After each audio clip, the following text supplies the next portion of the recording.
Have you ever loved someone so deeply that when they left it felt like you lost a part of yourself? But what if that loss wasn't a loss at all? What if the real heartbreak was realizing they were never truly there in the first place? This isn't about blame. It's about the moment your eyes finally adjust to the light of your own clarity. Have you ever walked into a room and felt like someone just left so powerfully that their absence felt heavier than most people's presence? They didn't shout. They didn't argue. They simply disappeared. And somehow, everything shifted. The energy changed. The rhythm of the space stuttered. It's strange, isn't it? We often assume that influence comes through words, loudness, grand gestures. But real power, the kind that makes others unsettled without knowing why, often comes from knowing when to walk away. Napoleon once said, "Inaction is the most dangerous strategy, but also the most unpredictable victory."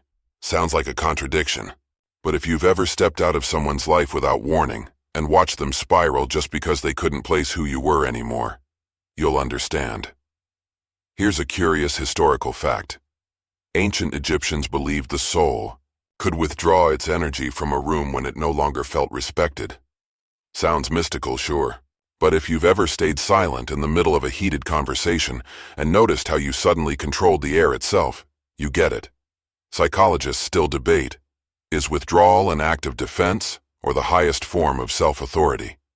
But if you've ever walked away, not because you were afraid, but because you finally knew you didn't owe a reaction, you've already tasted a rare kind of power.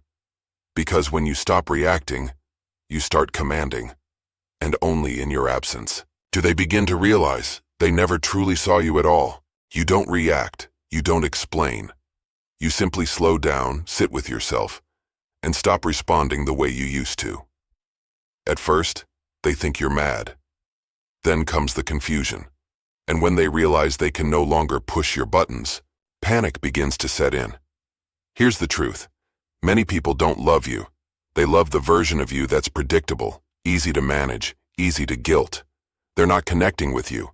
They're controlling your reflexes. And when that control disappears, so does their power. A famous figure in Roman history, General Fabius Maximus, earned the nickname the Delayer. He avoided direct confrontation with Hannibal. He withdrew. He waited. He disoriented the enemy by refusing to behave predictably, and eventually, he won. Sound familiar? No reaction, no vulnerability, no reaction. You regain control. Strangely enough, neuroscientists discovered that the human brain releases dopamine not only during rewards, but also when it correctly predicts outcomes. In other words, if people can always guess how you'll respond, they become addicted to that power. So when you shift your reactions, just slightly, you break the internal reward system they've built around you. They get annoyed, agitated, angry. And what does that mean? You just reclaimed your sovereignty. Here's a scholarly debate still circling psychology departments. Is rapid emotional response a sign of emotional intelligence, or just a well-dressed form of internal servitude? You don't need to answer. You paused. That was the answer. The moment you stop responding on cue, something strange begins to happen. They text more. They call more. Suddenly you're not sweet or likable anymore. You're uncomfortable, not because you've changed too much, but because they can't define you anymore. And when definitions disappear, truth tends to surface. You'll begin to see who genuinely connects with you and who just connects with access, who checks in because they care, and who checks in just to make sure you still obey. There's an old practice from Imperial China. A concubine could be banished into silence not by public disgrace, but by the emperor simply turning his attention elsewhere. No words, no trial, just absence as punishment. But now flip the roles. You're the one walking away. And suddenly, you see who's squirming without your validation. A 2013 study revealed something disturbing. Most people can't sit alone in silence for more than 15 minutes. They'll talk to themselves, harm themselves, or reach for any distraction. Do you see it now? When you don't react, others reveal themselves. The manipulator doesn't scream. They just want you to feel guilty for not replying. They don't chain you. They shame you. And here comes the question scholars still argue about. Is feeling responsible for someone else's emotions a virtue or a socially engineered trap? The moment you pause long enough to ask that question, you've already stepped out of the cage. Just don't answer too quickly. The truth will show itself. You think you're being kind. You think you're dependable, reliable, the one who's always there. But in truth, you're bleeding yourself dry. Not because they love you, but because they know you'll answer the call. You smile when you're exhausted. You say yes when your entire body wants to scream no. You reply at midnight just to avoid being misunderstood. You call it care, but it's really fear of being left, sugar-coated with compassion. In 17th century France, there was a peculiar royal role, the king's sleep companion. These attendants stayed awake all night, just in case the king stirred and needed to change position. Some died from sleep deprivation, and were still considered honored. Sounds familiar? You're doing the same, but emotionally. And slowly, you're vanishing. Becoming a reflex, available, reachable, always ready. A study from Stanford found that being constantly available triggers the same neural pathways as living in a war zone. So even if you're not dodging bullets, your brain is living through explosions, daily, and you call that love. Here's the philosophical dilemma. Is unconditional availability a noble form of selflessness, or the slow collapse of identity? Your body knows the answer. Your mind knows. Only your heart is still trying to justify the exhaustion you now carry like a second skin. You've said yes long enough. Now it's time to learn how to say no without apologizing. You once thought that stepping back was selfish, but now you understand.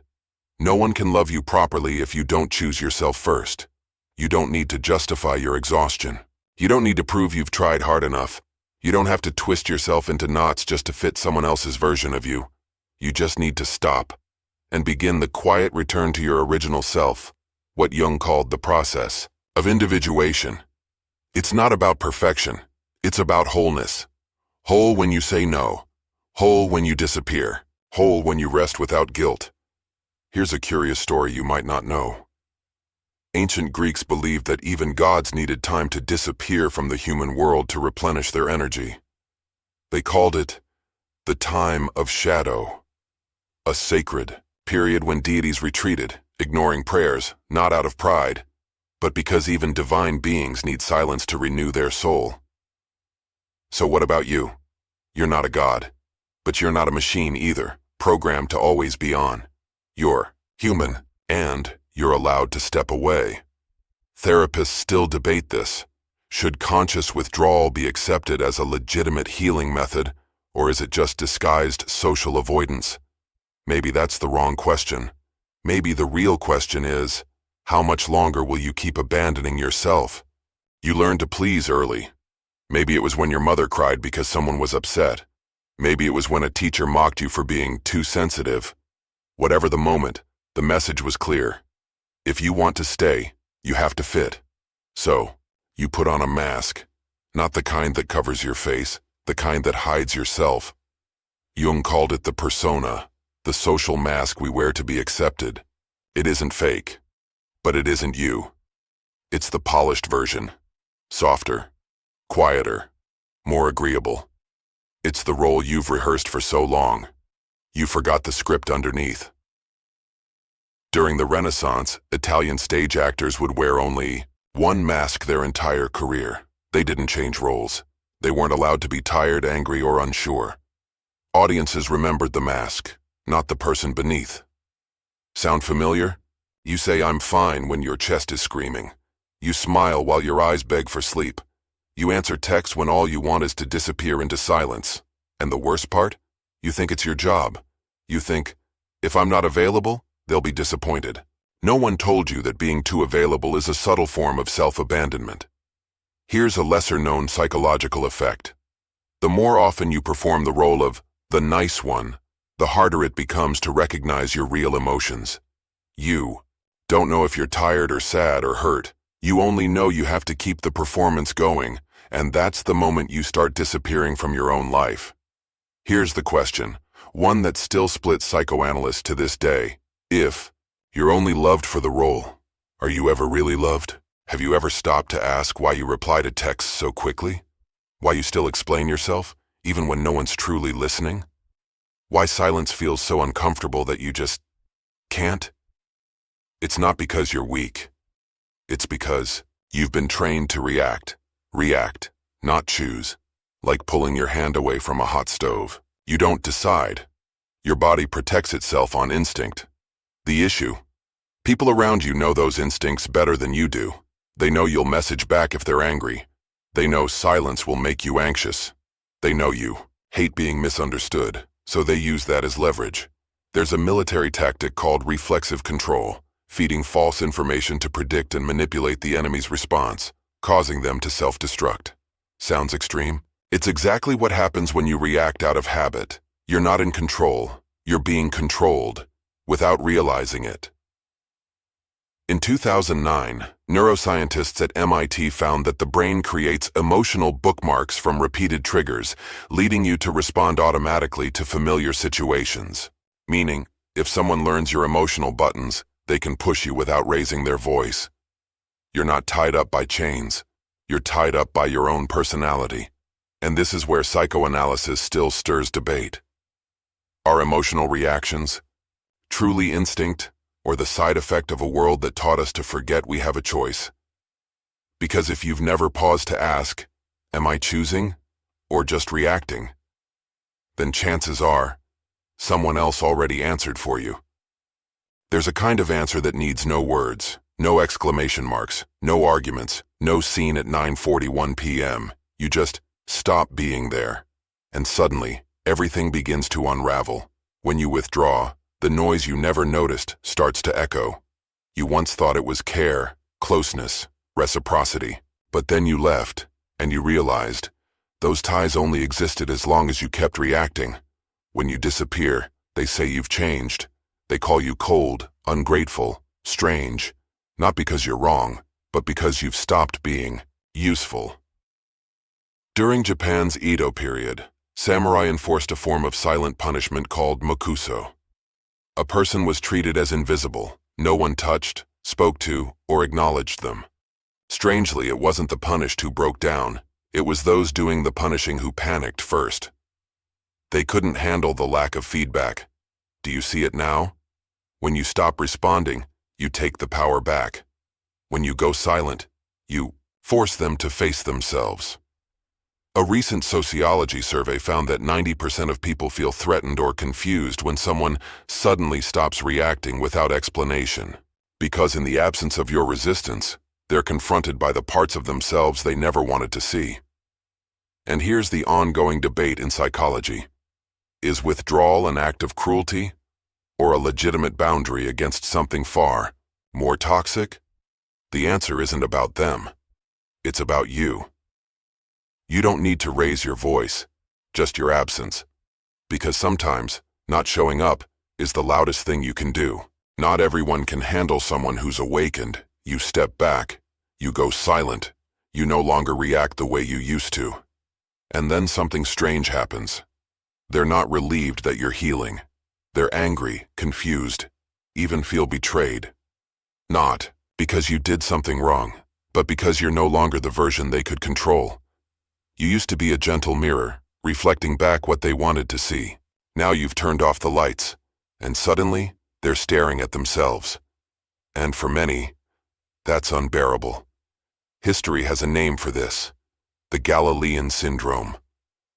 When Galileo proposed that Earth revolved around the sun, he wasn't just attacked by religious institutions, but by friends. Because when someone wakes up beyond the accepted order, they don't just break a belief. They force others to re-examine everything they thought was true. Now you understand their rage? It's not you. It's that your clarity exposes their dependence. A recent behavioral study found that when someone suddenly sets new boundaries, old social circles tend to blame them instead of support them. Because once you stop performing your usual role, they no longer know how to treat you. And here's the academic debate still raging. Do people truly fear change, or do they just resent those who change before them? You've awakened. You've stepped back. Now it's time to endure the misunderstanding, so you'll never again be someone else's puppet. Silence isn't avoidance. It isn't weakness. It isn't surrender. Silence, when chosen consciously, is one of the rarest forms of power left in a world addicted to noise. You don't react. That doesn't mean you're blind. You see everything. But you've grown strong enough to no longer need to be right.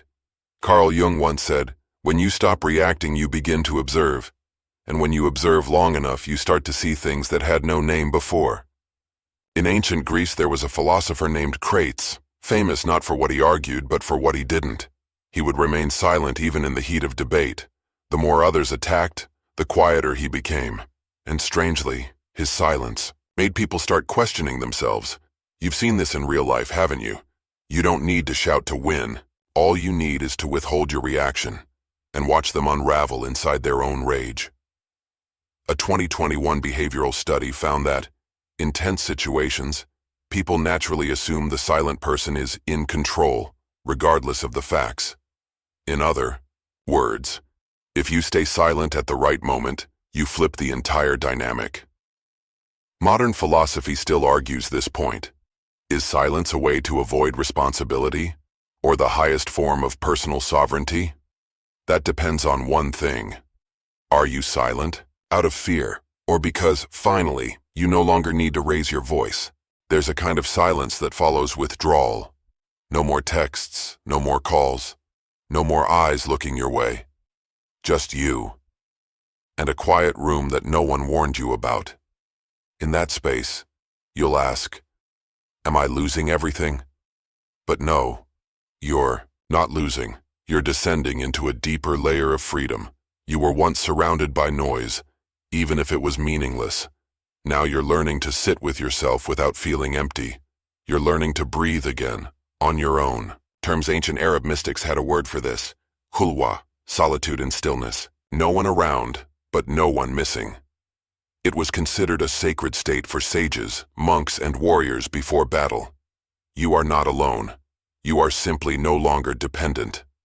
Carl Jung once wrote, "Every journey toward the true self includes a separation from the collective, not to rebel against the world, but to finally hear yourself again after all the noise."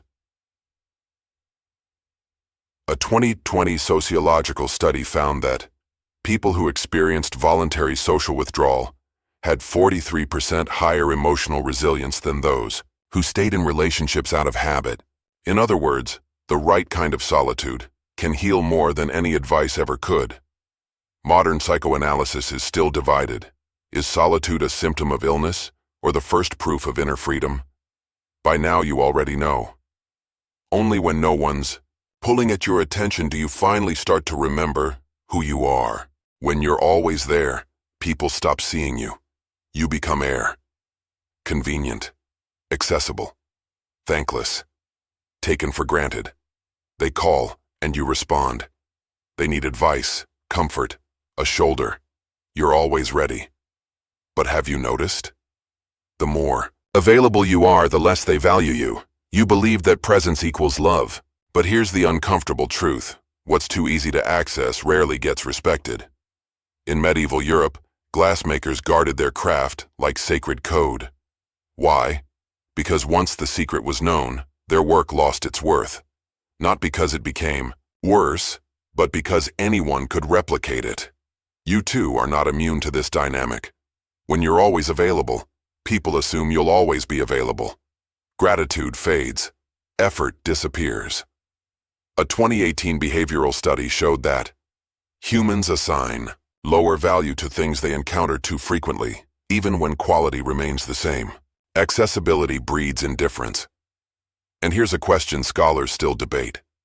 Is unconditional availability a virtue, or a tool others use to avoid growing up? You weren't born to be anyone's emotional emergency button. You're not here to rescue everyone.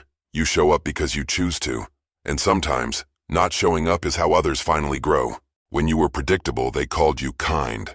When you were compliant, They praised you as mature. But when you went quiet, set boundaries, and started saying no instead of sure, the tone shifted. Suddenly, you're cold, distant, changed, not because you're wrong, but because you no longer serve the role they depended on. The painful truth is, some people only loved you as long as you were convenient, and when you stopped offering comfort, they didn't know what to do with the real you. In ancient Rome, there was a peculiar law. If a freed slave no longer fulfilled their previous duties, the master could reclaim ownership. In other words, freedom wasn't valid if it disrupted expectations. Sounds familiar? You no longer react the same, and now you're difficult. You go silent, and they say you're abandoning them. You stop rushing to fix everyone, and suddenly, you're selfish. A 2021 sociological study found, when a person clearly asserts boundaries, 78% of those who previously benefited react negatively, ranging from criticism to complete social withdrawal. And here's the ongoing moral debate. Is pulling back from others selfishness, or the first real step toward self-respect? You owe no one your sweetness. You owe no one the outdated version of yourself. You owe only one thing: loyalty to the truth within you, even if it makes others uncomfortable. When you start withdrawing, people don't just lose the version of you they knew, they lose certainty. You used to be predictable. They knew you'd smile when blamed, apologize when blameless, show up even when exhausted. But now you're quiet. You've stopped explaining, and the image they built around you begins to crack. Your change doesn't just confuse them, it threatens them, not because they hate you, but because your evolution unsettles their ego, which no longer feels safe. In ancient China, there was a subtle political tactic known as breaking the effigy. When a loyal official could not be punished directly, the new regime would have his shrine statue quietly shattered, signaling, the version you once were no longer exists. You're doing the same, not to destroy anyone, but to stop performing. And for some, that alone makes you dangerous. A 2022 psychological study found that, when someone shifts their identity expression abruptly, most peers react by denying the new version, often trying to pull them back into the old mold. And here's the philosophical dilemma still debated. Do we love people as they are, or as we've come to expect them to be? Your old image is cracking. The sound may scare you, but only after it breaks can something real begin to form. After the old image shatters, a strange stillness follows. You're no longer who you were in anyone's eyes, but you haven't yet become something new. You no longer belong. Not to any circle. Not to someone's memory. Not to the role that once drained you. It sounds lonely, but in truth you're escaping an old orbit. In 17th century West Africa, certain tribes had a ritual called the soul's hollow. When someone left the tribe for a personal vision, they were required to live alone in the forest for 40 days. Not to repent, but to shed every identity others once placed upon them. You're in that place now, no longer manipulated by expectations, no longer eroded by the role of being nice, reliable, or agreeable. Modern depth psychology calls this phase existential boundary withdrawal, where a person pulls energy away from all social roles to feel themselves unfiltered. There may be no applause, no one may understand, but no one can consume you anymore. Not belonging to anyone is the first time you finally belong to yourself. Now, you can breathe. No one is pulling you into emotional wars you never signed up for. There's no need to explain, no urgency to prove. You're simply here. A stillness in the middle of a screaming world. Your absence isn't a void. It's sacred space where you're quietly being reborn. You once mistook silence for failure, but in truth, it's within silence that your own voice becomes audible. In ancient Greek temples, there was a chamber known as the final echo room. Only those brave enough to sit through hours of silence would hear a single sound. Their true self. No one else could hear it for them. So now, close your eyes. Feel the emptiness turning into fullness. Feel the cold softening into peace. Feel the whisper. You've arrived at the place you were always meant to return to. Pause, here, just for a while. In this silence, you no longer need to be understood. You only need to be yourself.